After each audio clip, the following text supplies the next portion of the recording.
Assalamualaikum warahmatullahi wabarakatuh. Jumpa lagi dengan saya, Linda Handayani, pada perkuliahan Tata Tulis Karya Ilmiah. Pada video kali ini, Anda akan mendapatkan gambaran mengenai materi-materi apa saja yang akan dipelajari pada awal semester atau pada setengah semester sebelum UTS. Pada materi kebahasaan, minimal Anda akan mendapatkan 3 materi penting, yaitu ejaan, tata kata, dan tata kalimat.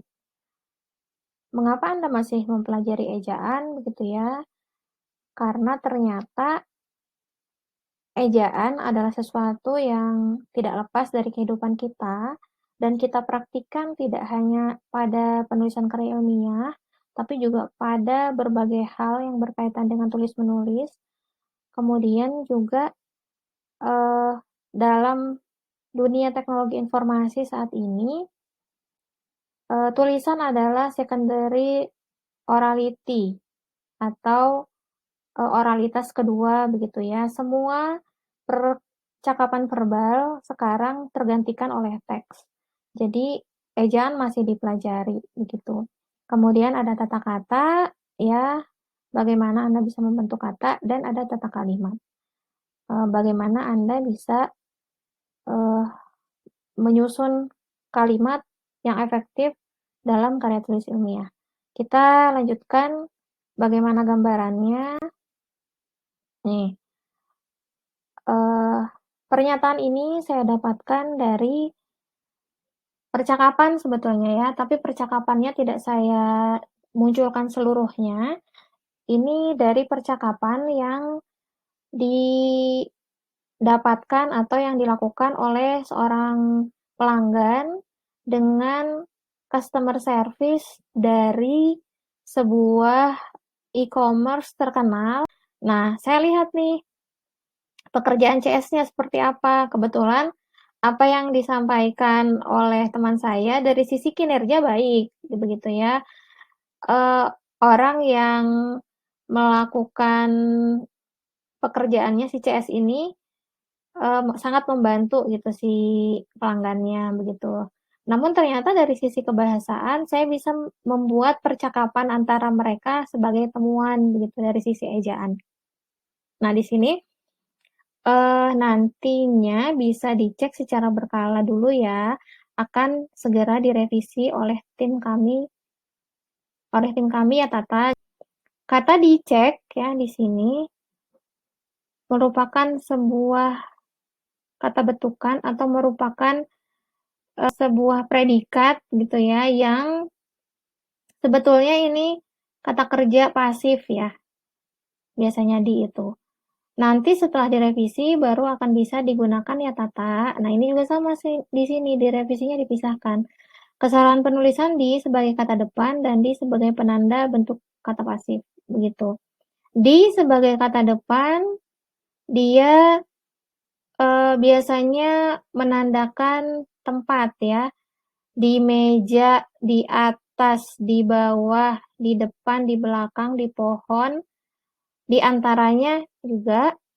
Kemudian di sini di sebagai penanda bentuk kata pasif seharusnya ya.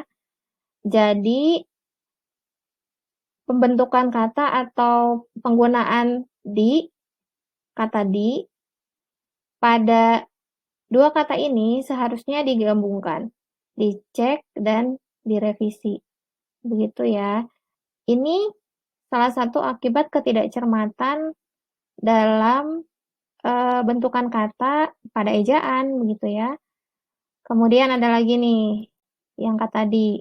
Ini sebagai ilustrasi ya. Mari belajar perbedaan penggunaan di katanya. Ada gajah di balik batu. Nah, kalau yang ini benar nih. Ini batunya, gajahnya di sebelah sana.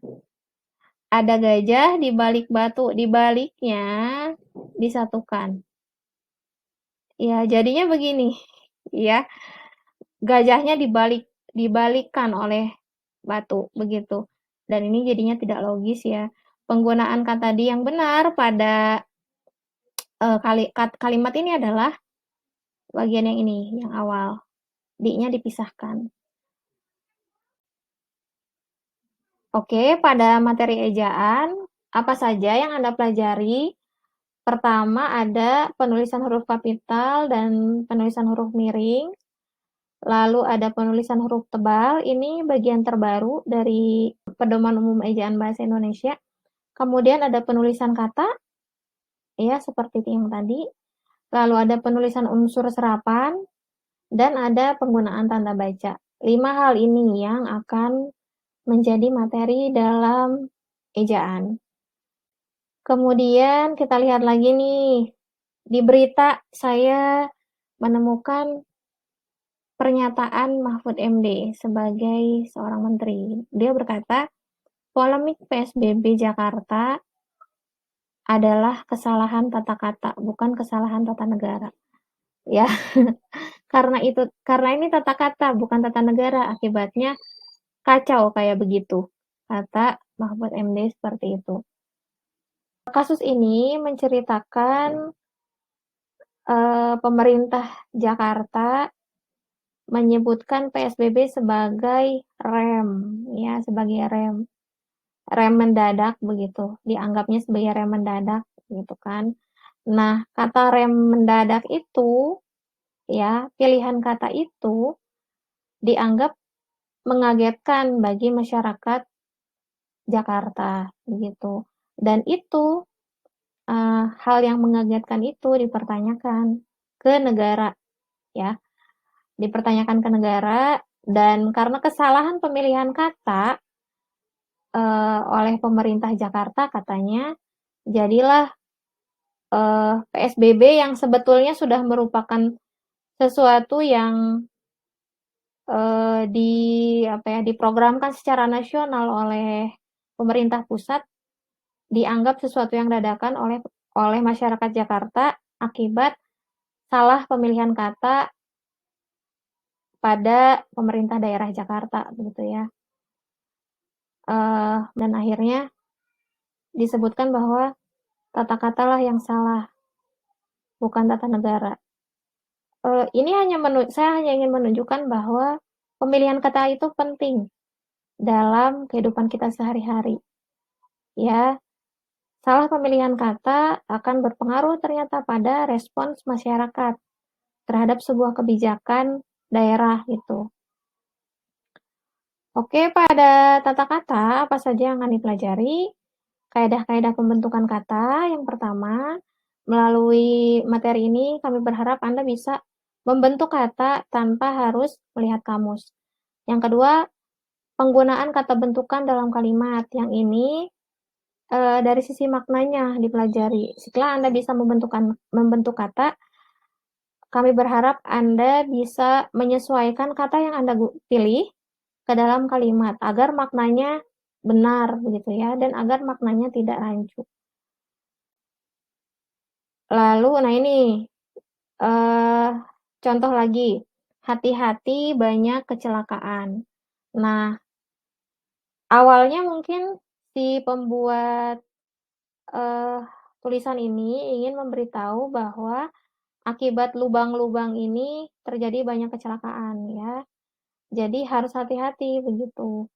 Namun apabila kita menilainya dari efektivitas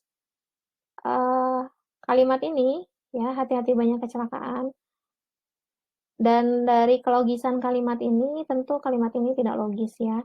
Di sini tidak terjadi kecelakaan, dan di tempat ini, di jalan ini, justru yang banyak itu adalah lubang.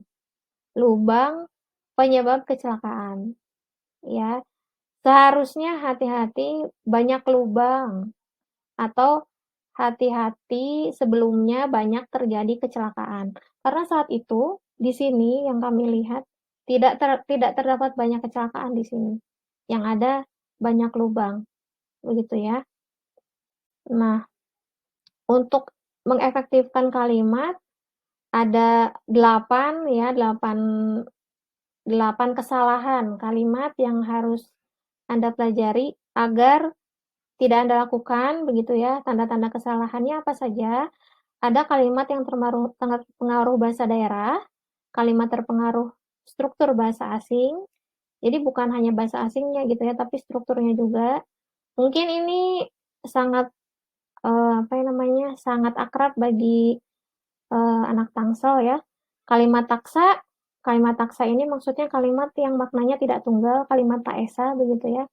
Kalimat mubazir mungkin sudah akrab di telinga Anda. Lalu ada kalimat rancu.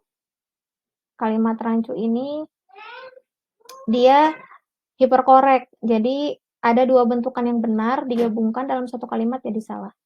Kalimat nirlogis, kalimat tidak logis, kalimat tidak sejajar, ya tidak sejajar nanti kita lihat contohnya seperti apa, dan kalimat nirlengkap atau kalimat tidak lengkap.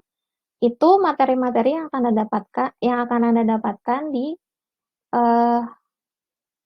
sesi materi kebahasaan. Materi-materi tersebut yang sudah Anda simak tadi merupakan materi-materi yang akan dievaluasi melalui UTS. Jadi silakan dipersiapkan ya materi kebahasaan selain sebagai modal Anda untuk praktik menulis juga akan dievaluasi melalui UTS. Jadi teorinya juga perlu Anda kuasai seperti itu ya. Sekian dari saya, selamat belajar.